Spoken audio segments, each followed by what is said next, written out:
50,000 বছরের রাস্তা হবে, যার যার কবর থেকে হাসরের মাঠ।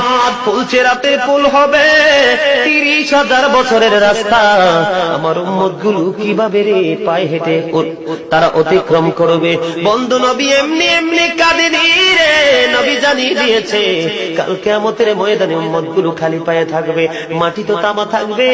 ও বন্ধু, তাদের শরীরে কোনো পোশাক থাকবে না, উলঙ্গ অবস্থায় থাকবে। এবং মা আয়েশা প্রশ্ন করলো, গো প্রাণের নবী, জানতে মনে চায় নবী গো, এই যে আপনার উম্মত গুলো উলঙ্গ অবস্থায় খালি পায়ে সবাই থাকবে গো নবী, তারা কি নারী পুরুষ একসাথে? কয় হ্যাঁ, নারী পুরুষ একসাথে। তারা কি কেউ কারো দিকে নজর দিবে না? এবার আমার নবী বলেছে, আয়েশা রে, কেমন করে নজর দেবে রে আয়েশা? বন্যার পানি যেমনি প্রবল বেগে বৃদ্ধি পেয়ে পৃথিবীর মানুষগুলোকে গ্রাস করে ফেলেন, কাল কিয়ামতের দিন এই জাহান্নামের